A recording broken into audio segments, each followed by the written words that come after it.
Well, as a saxophonist, I would say he would rank with he would be a top rank saxophonist.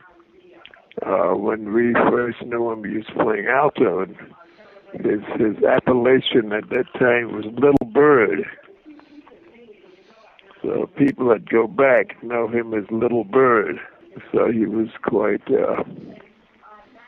proficient and top level saxophonist that back then.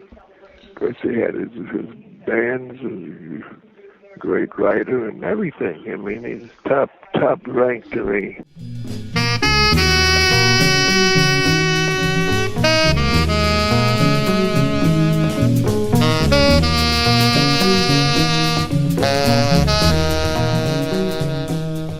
He's so brilliant. He's so very, very special, you know, and the people that know him love him, you know, because, and again, they would love him even if they didn't know he played saxophone.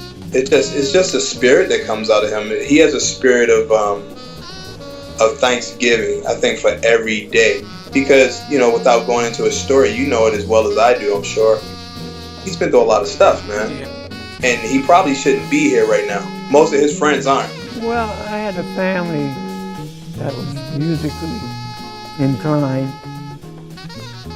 My mother sang in the church choir, and she was always singing. And my father was an auto mechanic, and he worked on cars. But he played the clarinet on the weekends for a marching band in Philadelphia. And he used to put the clarinet in the pawn shop Monday morning and go back to work as an auto mechanic, get it out on the weekend and go to practice and play as my father had about one jazz lick that I remember. Da da da da da da da da da da da da. That's all. Da da da da da da da da da da da da. Other than that, he was playing Sousa and, you know, the marches at everybody, Washington Post and all the, you know, that kind of stuff. So, and then they had what they call, at that time, black people's music was like race music, recordings. So we had Jimmy Lunceford records, we had Erskine Hawkins, we had Duke Ellington, we had people like Louis Jordan and his Timpani Five singing and playing the alto saxophone. So we had all this music in the house. However, my father we used to listen to European classical music too, Bach and Beethoven and all that too, on the radio, you know. So music was around in his house, and my sister was playing the piano. She was the oldest until she met boys, and then she forgot about the piano. And they did too. They started chasing her. And then my brother came along, my older brother, and he was studying the violin. And that wasn't too popular in the ghetto, to be named Percy and be skinny and be playing the violin. That wasn't so important in the ghetto. And then he had a teacher I'll never forget, named Professor Pugsley. And a pug is a fighter. He's practicing the violin, and I'd be looking, and Percy would play, and he'd make a mistake. And Professor Pugsley had the longest pencil I've ever seen in my life. He popped my brother on his finger. Pop! And I said, oh. So when my father said, Jimmy, what do you like to play? I said, not the violin. I said, I want to play the saxophone. Because I had heard Johnny Hodges and Benny Carter and those people like that, and I wanted to play the alto saxophone. So my father bought me the alto saxophone. Then my younger brother, Tootie, he plays the drums. So that's how it was an environment, musical environment. He may be almost 90 now, but everyone says he's barely a day over 40 or 30. I mean, his his spirit and his mind is just so energetic.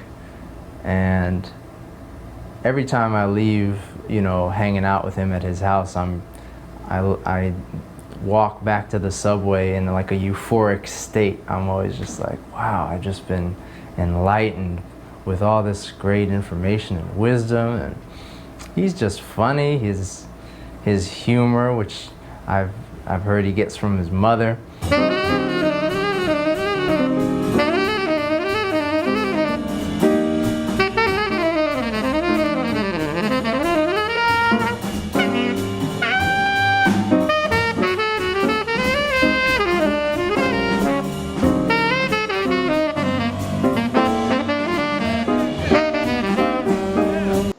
As a saxophone player, as a tenor, well, first as an alto player, as we know, he was called Little Bird, and that name says it all.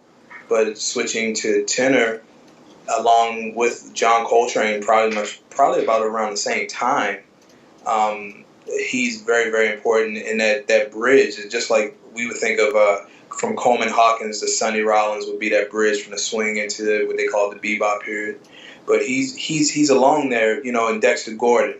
And I think what he told me that Dexter Gordon was the man for him and John Coltrane. You know, Coltrane practiced 25 hours a day.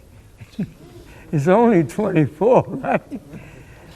And when we were in a hotel in San Francisco, and Train was practicing in the hotel, of course, in his room, and somebody calls on it, hey, tell that guy to stop all that noise with that music, that saxophone up there. Train took the horn out of his mouth and practiced fingering for an hour.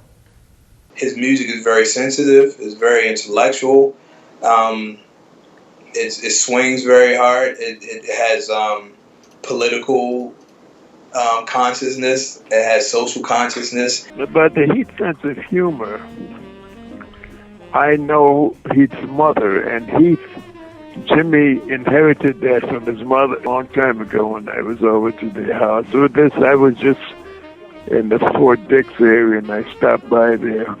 I mean, Jimmy wasn't there, it was just his parents. So he's sitting down watching TV, and he's watching the baseball, you know. So our team, the New York Mets, were about the same way they are now. So Jimmy's mother called them, oh yeah, that's the New York Mets. You know, the New York Mets.